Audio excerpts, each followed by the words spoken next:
Olá e sejam muito bem-vindos ao Sintonia Scores, que hoje vai fazer aquela passagem geral sobre as finais das ligas americanas, da NBA e também da NHL, muito basquete e hóquei no gelo. A gente também aproveita para dar uma passada pela NBB aqui no Brasil, o nosso basquete brasileiro. Aqui comigo tá também o Taylor Leão. Taylor, seja muito bem-vindo aqui ao Sintonia Scores.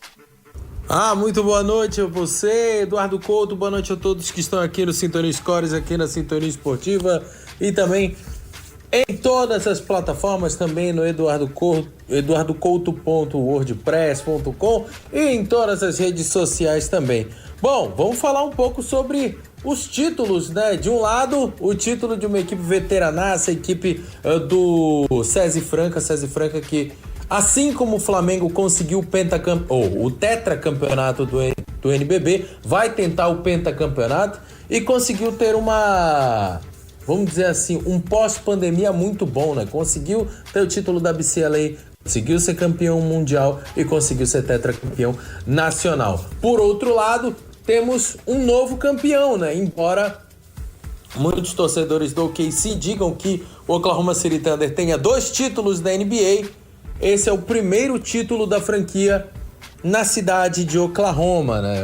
Já unificando com o título do Seattle Supersonics, teremos então 2 títulos, mas eu acho isso um pouco polêmico. Eu acho que há uma diferenciação entre o troféu do Seattle Supersonics e o troféu do Oklahoma City Thunder. São 2 títulos distintos que eu acho que devem ser separados, são prateleiras separadas. E claro, vamos falar também sobre o título do Florida Panthers da NHL. Também vamos falar também sobre a expectativa da NFL também, que vai começar em setembro. Também vamos dar aquela pincelada, principalmente com o São Paulo Game, porque já tá virando tradição, apesar do Thursday Night Football dar o pontapé inicial na temporada da NFL. O primeiro jogo internacional, o segundo jogo da NFL já é no Brasil, já é em São Paulo, e vamos ter Patrick Mahomes e Travis Kelce em campo. Eu até brinquei na transmissão da Copa do Mundo de Clubes, o jogo do Fluminense mais cedo,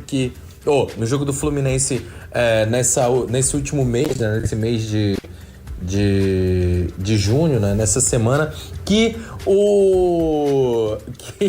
a Taylor Swift poderia aparecer de qualquer maneira, assim, poderia aparecer de supetão Supetão é ótimo, né? Eu me senti nos anos 50 agora. Mas enfim, poderia aparecer de surpresa nas tribunas da Neoquímica Arena, né? Seria algo bem legal de se ver a Taylor Swift torcendo pelo Kansas City Chiefs aqui no Brasil, o Eduardo. É isso. Para você que está conectado com a gente, você está reparando que o nosso Sintonia Scores deu aquela parada depois da finalização ali da temporada da NFL. Falamos ali do draft, agora esse programa especial falando do final das ligas. Até o retorno da NFL, a gente está fazendo da seguinte forma: todo último domingo do mês tem programa. Então a gente tem agora esse aqui, que é o nosso último domingo de junho. Teremos o último domingo de julho e depois no último domingo de agosto. Dali pra frente a gente conversa depois como é que vai ser o programa lá no programa de agosto. Então você sabe, tem o último domingo no mês, como sempre temos. Tem Sintonia Scores aqui na Sintonia Esportiva. Agora no Sintonia Scores o tema é NBA.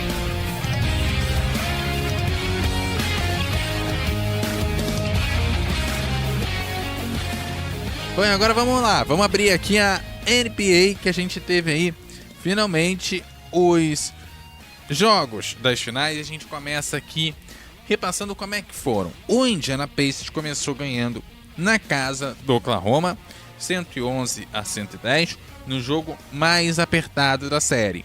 Depois o Oklahoma fez valer a sua casa, venceu por 123-107. O Pacers ganhou seu primeiro jogo em casa, 116-107, liderando a série por 2-1. Depois foi a vez do Thunder vencer na casa dos Pacers, 111-104, empatando a série em 2-2. Foi então que o Thunder venceu em casa 120-109, o Pacers também venceu em casa 108-91, empate da série em 3-3, último jogo, vitória do Oklahoma 103-91 no sétimo e último jogo da série. Taylor, foi uma série um tanto quanto mais equilibrada do que a gente pensava. Tinha gente que achava que o Oklahoma, por tudo que fez, ia fazer uma varrida, ia fazer 4-0.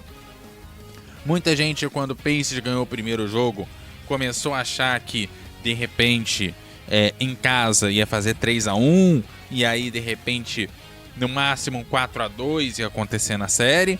Mas, no final das contas, a gente acabou vendo aí a série indo, de fato, até o sétimo jogo. A minha pergunta para você, pra gente começar a bater esse papo o Oklahoma foi, de fato, isso tudo para ser cogitado essa varrida? E o que o Pacers fez para minar essa teoria do 4-0? Então, Eduardo, primeiramente, eu acho que foi um erro terem pensado que o jogo entre Oklahoma City Thunder e Indiana Pacers seria uma partida de varridas, né? Tanto pro lado do Oklahoma City Thunder quanto do Indiana Pacers. São duas equipes que foram muito bem projetadas para essa final. Talvez o fato do Shai Gilgeous-Alexander ter sido escolhido o MVP e ter feito até partidas muito interessantes dentro dos playoffs chamaram a atenção talvez de um Oklahoma City Thunder imbatível nas finais da NBA. Mas o que vimos foi um primeiro jogo com o Indiana Pacers equilibrando a partida contra a equipe do Oklahoma City Thunder, conseguindo nivelar a partida de número 1, fazendo um jogo bem interessante e vencendo por 111-110, daquele jeito que estávamos acostumados a ver o Indiana Pacers, né? Sendo um pouco mais passivo no segundo período, muito ativo no primeiro período, mais passivo no segundo período, no terceiro período deixando a equipe adversária ganhar confiança e depois vencendo no último período, vencendo no buzzer por 111-110. Isso vem muito também do desempenho do Tyrese Haliburton, né, que foi um jogador que foi muito exigido dentro das finais da NBA.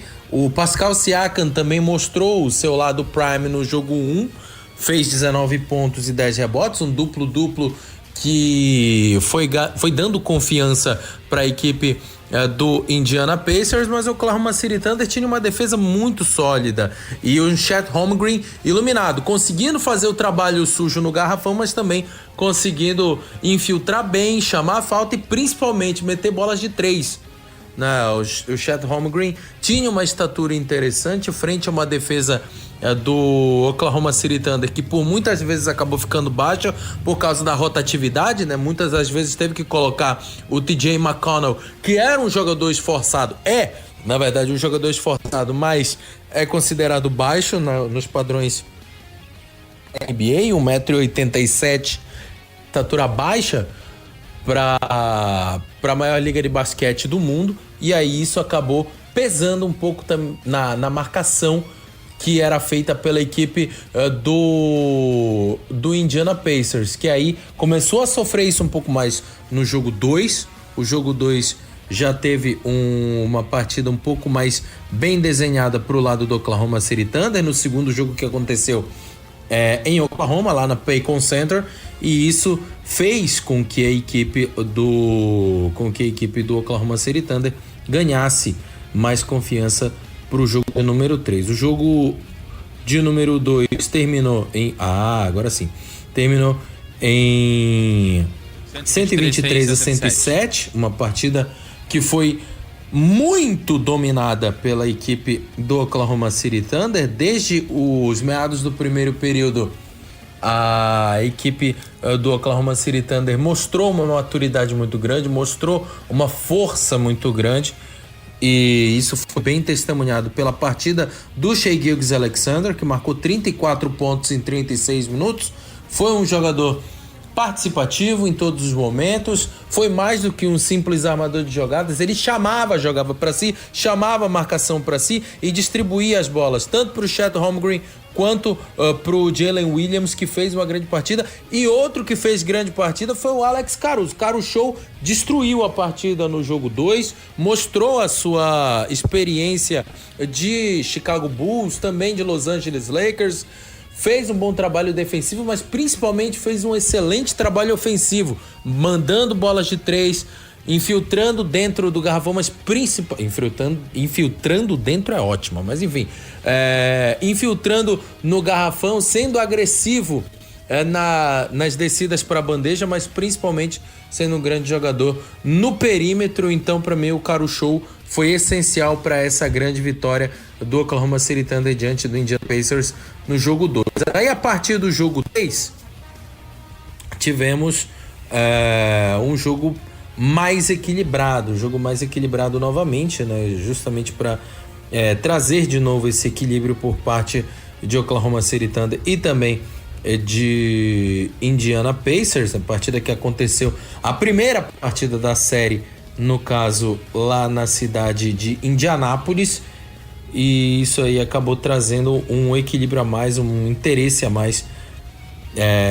para as duas equipes conseguirem as vitórias, né? Vitórias que eram necessárias nessa fase. Afinal de contas, a série estava equilibrada, estava empatada, e aí tivemos no jogo 3 a equipe do Indiana Pacers conseguindo a vitória diante do Oklahoma City Thunder por 116-107.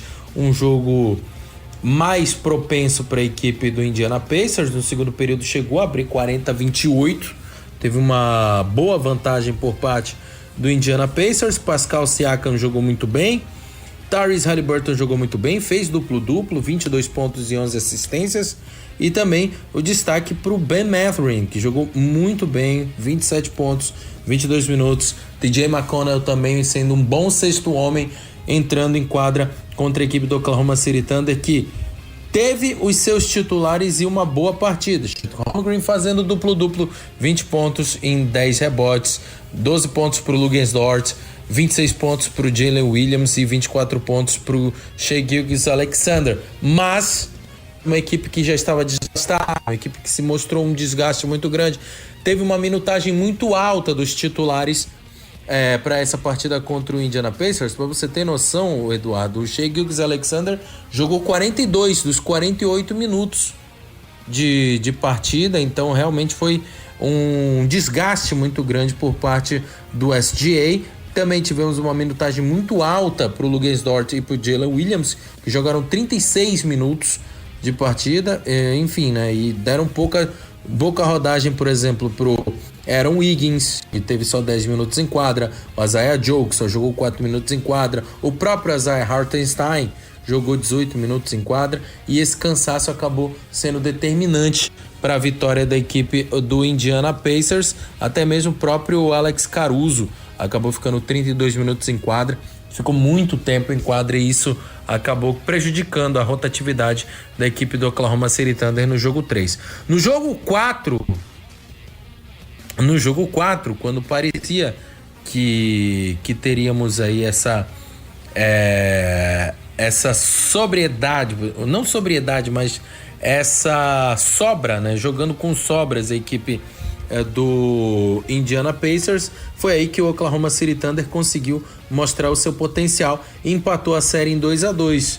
Jogando fora de casa, o Oklahoma City Thunder conseguiu usar o melhor do Shai Gilgeous-Alexander e conseguiu rodar mais a sua equipe, fazendo jogadores como o Isaiah Joe ficar 5 minutos em quadra, o próprio Kenrich Williams tendo uma rodagem maior em quadra com 11 pontos, Cason Wallace com 19 pontos, ou com 19 minutos, melhor dizendo, 11 minutos para o Kenrich Williams, o que fez com que a equipe titular tivesse mais descanso. Com mais descanso da equipe titular, mais potência para o quinteto inicial no jogo. O Shai Gilgeous-Alexander foi o que jogou por mais tempo, 40 minutos, fez 35 pontos.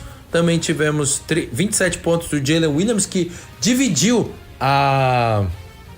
o protagonismo com o Shai Gilgeous-Alexander e fez com que tivesse essa rodagem de pontos também para a equipe do Oklahoma City Thunder. Já do lado do Indiana Pacers, o desgaste foi bem distribuído, mas o que faltou mesmo foi trabalho defensivo. Faltou um trabalho defensivo mais coeso, principalmente no perímetro, né? A equipe do Indiana Pacers preferiu fazer uma marcação mais individual, fazendo dobras e abrindo espaços para a equipe do Oklahoma City Thunder, em detrimento a uma marcação zona que poderia talvez possibilitar um pouco mais de rebotes para a equipe do Indiana Pacers, sem contar que teve um alto índice de turnovers da equipe do Indiana Pacers e também um alto índice de perdas de rebotes para a equipe do Oklahoma City Thunder. E esses rebotes, essas perdas de rebotes e esses turnovers efetuados acabavam virando pontos para a equipe do Oklahoma City Thunder quase que instantaneamente. No jogo 4, como eu já falei, aí tivemos a vitória do Oklahoma City Thunder. Jogo 5, aí voltando para a Paycon Center, o Oklahoma City Thunder consegue uma excelente vitória na segunda-feira, 120-109. Os erros do Indiana Pacers repetem e o Oklahoma City Thunder consegue se aproveitar desses erros do Indiana Pacers, né? Os erros de posse de bola, erros de condução, por exemplo, né? O ataque e defesa em final da NBA aconteceu, senhoras e senhores. Backcourt violation. E aí tivemos aí a vitória do Oklahoma City Thunder por 120-109. Isso não tira o mérito da vitória do Oklahoma City Thunder no jogo 5, mas realmente tiveram muitos erros por parte da equipe do Indiana Pacers e esses erros pesaram contra a equipe de Indianápolis. Que inclusive, SG não tem nada a ver com isso, sim. Que inclusive, nesse jogo 5 é importante a gente destacar que quando por exemplo, um torcedor que de repente pegou um jogo 5 porque foi o primeiro match point, né, o primeiro jogo que o Oklahoma poderia de fato vencer a temporada, né, e chegou ali para de repente ver com match point não, né, que ele conseguiu, né, pro jogo 6, né, mas era um jogo que você já poderia ver ali o caminho pro título, né, porque faltaria um jogo pro título em si.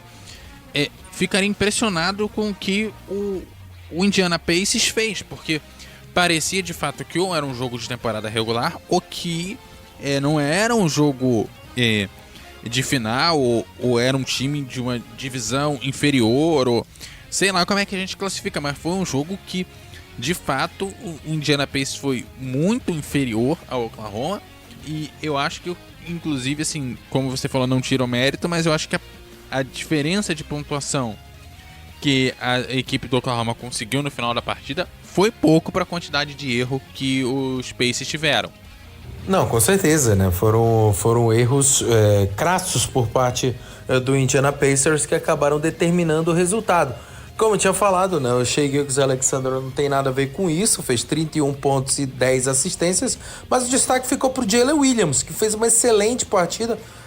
Teve uma pontuação uma porcentagem de bolas de 3 pontos gigantesca, que fez 40 pontos em 35 minutos. Então, o Jalen Williams ali desabrochou como a revelação dos playoffs da NBA desse ano, né? E fez uma grande partida realmente e conduziu o Oklahoma City Thunder para a vitória, para o 3-2 na série, e aí praticamente dando um ponto final no que seria o título do Larry O'Brien o troféu Larry O'Brien para a equipe do Oklahoma City Thunder, que pensaram, né? Porque no jogo 6 o Indiana Pacers conseguiu aumentar o ritmo, Tyrese Haliburton deixou de ter uma insegurança, estava inseguro no jogo 5, e no jogo 6 o Tyrese conseguiu fazer uma partida melhor, mais desenvolta, e o Indiana Pacers conseguiu vencer por 108-91. Tanto que o Tyrese Haliburton fez 14 pontos em 23 minutos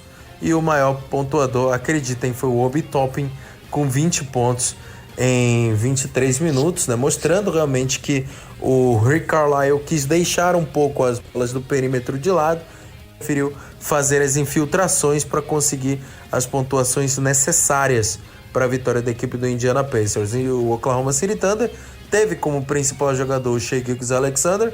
O Rick Carlisle conseguiu neutralizar o Jalen Williams e ele fez apenas 16 pontos, conseguindo assim 108-91. E aí chegamos ao jogo 7. O jogo 7 aí sim tivemos a vitória do Oklahoma City Thunder diante do Indiana Pacers por 103-91, com a vitória quase que definida no terceiro período. O único porém desse jogo é que, infelizmente, tivemos no final do primeiro período, ou melhor, nos meados do primeiro período, a lesão no tendão de Aquiles do Tyrese Haliburton, que deixou a equipe do Indiana Pacers a ver navios nesse quesito, né? O Tyrese foi tentar dar uma arrancada, acabou estalando o tornozelo esquerdo e aí rompeu assim o tendão de Aquiles, e vai ser uma baixa que vai ser significativa para o Indiana Pacers já para a próxima temporada, porque os primeiros jogos não terão a presença do Tyrese Haliburton, porque ele estará tratando esse problema de tendão de Aquiles. É isso. O que me deu de diferença que eu acho que não foi um foco que a gente acaba dando nas partidas, né? Até porque nem sempre é verdadeiro que lance livre vence jogo. Ele pode mudar os rumos da partida, mas não necessariamente vence o jogo. Tanto é que a série foi pro jogo 7 e a diferença de lances livres durante todo o conjunto de finais foi muito grande, né? O Oklahoma City Thunder até o quarto jogo briga ali com os 90%, enquanto os Pacers estão ali na casa dos 71, 60 e muita coisa, 70 e muito pouco, o que dá uma diferença gigantesca de aproveitamento, o que não necessariamente reflete em pontuação, porque você tem alguns jogos, por exemplo, o Oklahoma fazendo 20 pontos, os Pacers fazendo 17, fazendo 18 em lance livre. Erra muito mais, mas também teve mais oportunidade de lançar a bola, né? Então acaba que a pontuação no complemento do jogo acaba sendo um tanto quanto parecida, mas é uma diferença que eu fui observando ao longo do jogo, o quanto que o Oklahoma ele é efetivo, né? No jogo 4, o Oklahoma teve 38 oportunidades de lançar essa bola em lance livre, acertou 34, 89% de acerto desses lances livres, né? Enquanto a equipe dos Pacers teve ali 33, o que não é exatamente uma diferença muito grande, mas ficou quase 10 pontos abaixo nessa pontuação de lance livre, conseguindo acertar só 25. É essa diferença que pode, por exemplo, justificar, por exemplo, no jogo 4, o Oklahoma ter vencido o jogo. Não justifica sozinha, mas é uma estatística que me chama muita atenção, o quanto que um time que chega à final não tem tão forte um dos principais fundamentos do jogo, né, que é o lance livre. Pois é, não é? E diferente do que você tinha falado, né, Eduardo Couto, pra mim, lance livre ganha jogo sim, e eu acho que é uma displicência dos jogadores da NBA em cobrar lance livre. Isso acaba me irritando em alguns momentos nos jogos da NBA, porque lance livre sim é determinante demais pro jogo, pode ganhar jogo e não deveria ser visto com tanto desdém. Até em alguns momentos eu vejo até com algum desdém por parte dos jogadores em cobrar lance livre lá na NBA, né? Eu fico com essa sensação, mas enfim, de qualquer forma, fico aí com essa expectativa de... eu fico um pouco ressabiado com essa postura dos jogadores da NBA. Agora, só para fechar sobre o jogo 7 também, queria aproveitar e parabenizar também o Shai Gilgeous-Alexander pelo MVP, né? Ele conseguiu o título de Most Valuable Player, conseguiu ser o primeiro jogador da NBA a ser campeão, ou melhor, ser campeão, MVP da temporada regular e MVP das finais. Então tem que dar os parabéns realmente pro Shai Gilgeous-Alexander, e talvez se a EA Sports ainda tivesse os direitos de fabricação dos games da NBA, estariam colocando o Shai Gilgeous-Alexander na capa e azarariam a carreira ou a temporada, estragariam a temporada do Shai Gilgeous-Alexander, que é o que acontece no Madden, às vezes isso acontece também no FIFA, mas na EA Sports FC, agora o nome, né, como foi o caso aí do Jude Bellingham, né, que não ganhou nada na temporada. É a capa do jogo de futebol, mas não ganhou absolutamente nada com a camisa do Real Madrid nessa temporada. E aí tivemos, pelo menos nada até agora, né, porque tá rolando ainda a Copa do Mundo de Clubes, mas por outro lado, vemos um caramba, agora deu um branco. Vemos um Shai Gilgeous-Alexander jogando muito bem na temporada. E eu não sei se foi capa do 2K, mas ele... foi um outro jogador agora, eu lembro. Não vou lembrar qual é o nome do jogador que tava. Acho que era o Jason Tatum, que era a capa do NBA 2K25. Enfim, irrelevante. Mas, de qualquer forma, o Shai Gilgeous-Alexander tá de parabéns. Fez uma grande temporada. Fez uma Olimpíada legal também no ciclo, né, em 2024 pelo Canadá, 2025, sim. Olimpíada não é Copa do Mundo, tá? Tem que avisar isso pros americanos, eles fazem essa confusão lá. Pois é, não é? Tipo, Olimpíada é uma coisa, Copa do Mundo é outra, tá? Mas enfim, no caso do basquete, né, principalmente. Mas assim, Shai Gilgeous-Alexander fez uma grande temporada de NBA, conseguiu conduzir o Oklahoma City Thunder ao título e tá de parabéns aí pelos títulos. Mas eu acho que o Jalen Williams também fez uma temporada bem legal. O Chet Holmgren também foi um jogador bastante consistente nessa equipe do Oklahoma City Thunder, que tá de parabéns. Do quinteto, esse é o trio que eu tenho que dar os parabéns realmente. Claro, Luguentz Dort jogou muito bem. Alex Caruso foi um excelente sexto homem mais uma vez. Também tivemos o Isaiah Hartenstein, que até teve uma queda de rendimento nas partidas finais, mas segurou o piano durante a temporada regular e no início dos playoffs. Então tem que dar os parabéns também para esses outros jogadores, mas eu dou principalmente os holofotes maiores para Shai Gilgeous-Alexander, para Chet Holmgren e também para o Jalen Williams nessa temporada, Eduardo. É isso, pra gente encerrar o bloco, agora a gente vai falar da mídia da NBA, porque a gente sempre gosta de tratar o nosso esporte, a gente quer que ele atinja a maior quantidade de público possível, né? E acontece que os últimos 6 jogos dessa final, né, os primeiros 6 jogos da final da NBA tiveram marcas extremamente negativas, né? O resultado por jogo, em média, foi de apenas 9,2 milhões de telespectadores por jogo entre o jogo 1 e o jogo 6, né? Isso representa uma queda de 19% em relação à final entre Miami Heat e Los Angeles Lakers, lá naquela bolha de 2020. E uma queda também interessante contra a final também do ano passado entre o Boston Celtics e Dallas Mavericks, também em mais de 10%. No entanto, o jogo 7 em si conseguiu uma audiência relevante, diferente dos outros jogos. Decidiu a série e, segundo a Nielsen, que mede a audiência nos Estados Unidos, o último jogo da série conseguiu atingir 16,53 milhões de telespectadores lá nos Estados Unidos, né? É o maior número desde o jogo 6 entre Toronto Raptors e Golden State Warriors.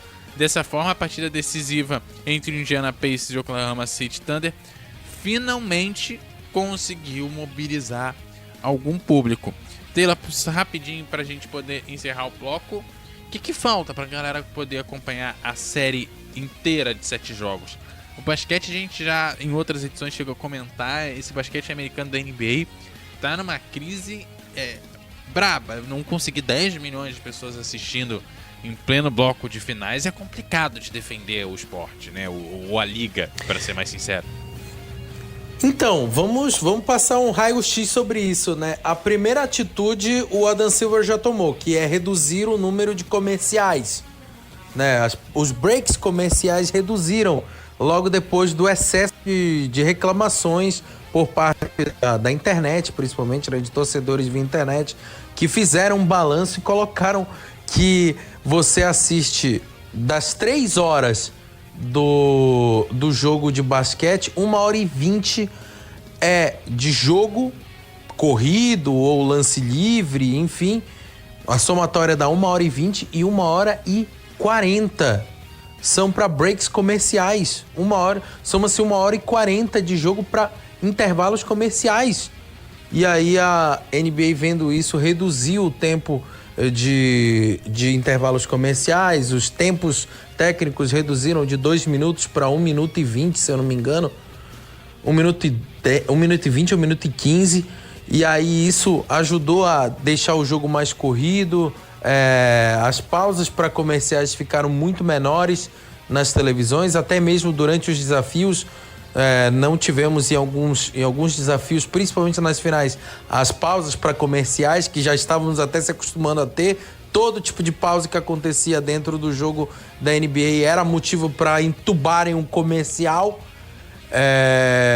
E isso foi diminuindo aos poucos, justamente por causa da reclamação dos torcedores. Mas ainda é muito pouco, afinal de contas são 86 jogos para cada equipe, o que é um superávit de jogos, e isso acaba atrapalhando na condição técnica dos jogadores, que muitas das vezes vão ficar entregues ao departamento médico.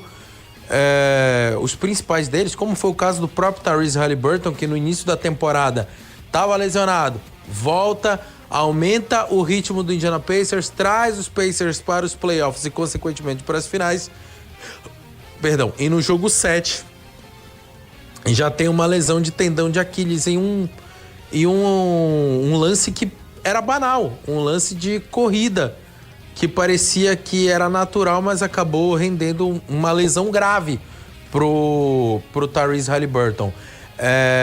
Além de outros jogadores também, o próprio Jason Tatum teve esse problema, outros grandes nomes também já passam por esses problemas de lesão ao longo dessa longa temporada, longas viagens, pouco descanso, intervalo curto de jogos, às vezes, dependendo do caso, 1 dia de intervalo ou até mesmo 2 jogos consecutivos, um jogo num dia, o outro no dia seguinte.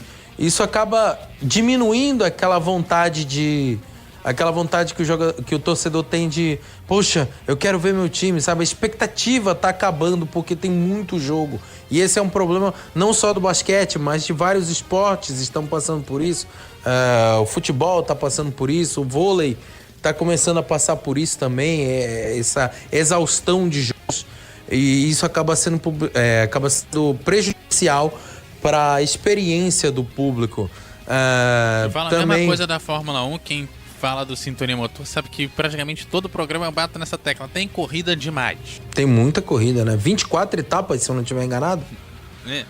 24 etapas, sendo 3 nos Estados Unidos, sendo 2 na Itália, se bem que a Itália vai tirar uma, né? Se eu não me engano. Uma vai sair do acho que é o circuito de Monza. Monza vai sair. Em Nürburgring, não quer. Em Spa é uma briga pra ter corrida lá. Interlagos, toda hora, pessoal. Tiram as boas, colocam umas porcaria e ainda querem que eu assista 24. Mesma coisa, realmente fica muito complicado. Mesma coisa pro basquete, assim. Eu lembro de uma época que você chegava nos últimos 5 minutos de jogo, você sabia que você ainda ia ficar 1 hora, assim. Chegava no quarto, quinto período, época ainda que o esporte interativo transmitia, né? Você sabia que ia ficar 1 hora, então melhorou ainda. Pelo menos o quarto período não dura no máximo 40 minutos. Já melhorou, né? Mas sim. Falta...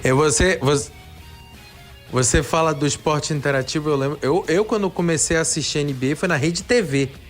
Pelo próprio esporte interativo dentro da Rede TV. 2000, 2001, 2002. E assim, os jogos ao vivo demoravam muito. Começavam 9h30 da noite, terminavam quase 1h30, 15 para as 2 da manhã.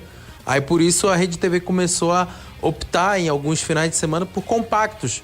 Fazer compactos de 1 hora, 1h20, 1h30, para ver se atrai o público, sabe?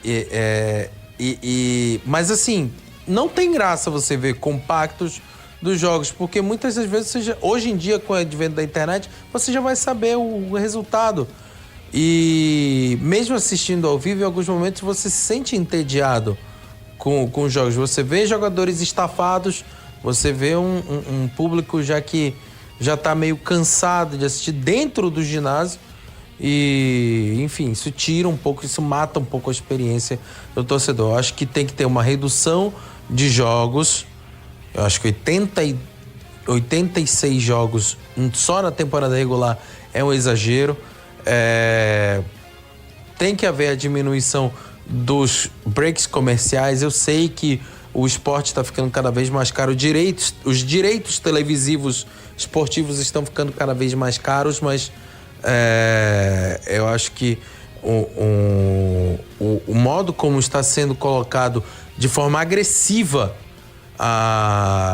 os intervalos publicitários dentro da NBA chegam a ser até desrespeitosos para o torcedor que gosta de basquete.